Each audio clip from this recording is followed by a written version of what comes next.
ہنسنا منع ہے۔ جب رشتہ دیکھنے جاؤ تو لڑکی کی آواز ریڈیو سے بھی سلو ہوتی ہے۔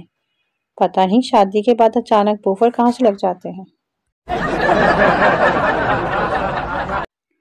جوک: محلے کی آنٹی نے پوچھا کیسے ہو؟ میں نے کہا آپ کی دعا سے سیٹ ہوں۔ مجھے کیا پتا تھا دعا اس کی بیٹی کا نام ہے۔ زور سے تھپڑ پڑا۔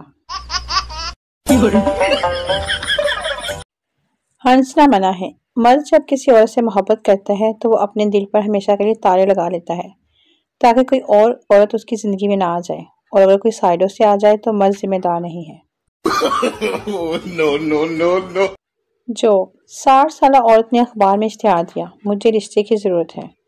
2 دن بعد خط آیا، اماں آپ فیل لگانا بھول گئی ہیں، آگے آپ سمجھدار ہیں۔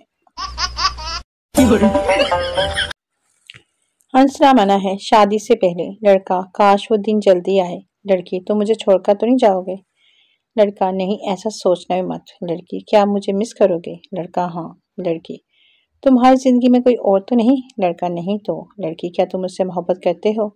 لڑکا: ہاں جان۔ لڑکی: او جان، شادی کے بعد اس کو نیچے سے اوپر پڑے۔ ہنسنا منع ہے۔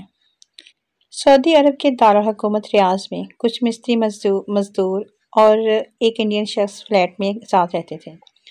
مصری باہم مل کر ہانڈی وانڈی کرتے، ساتھ پکاتے اور ساتھ کھاتے، جبکہ انڈین الگ سے اپنا پکاتا اور کھاتا۔ ایک دن انڈین شخص چھٹی پر انڈیا گیا۔ ادھر مصریوں کو سالن میں ڈالنے والے مسالہ جات کی ضرورت پڑی۔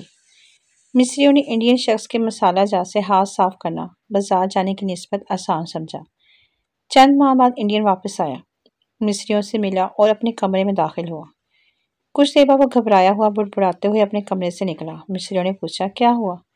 انڈین کہنے لگا میں کمرے میں داخل ہوا، میرا ابا کمرے سے غائب ہے۔ مصری حیرانگی سے ایک دوسرے کی طرف دیکھنے لگے۔ بیک زبان پوچھا کہ تم تو کہتے تھے تیرا ابا کئی سال پہلے فوت ہو گیا ہے۔ انڈین کہنے لگا جی ابا تو کئی سال پہلے فوت ہوئے تھے، ہم نے اس کی ارتھی بھی جلائی تھی۔ ابا کے شریر کی راکھ سے تھوڑی سی میں نے ایک برتن میں اپنے ساتھ لے آیا تھا اور مسالہ جات والے ڈبوں کے ساتھ رکھی تھی، وہ راکھ غائب ہے۔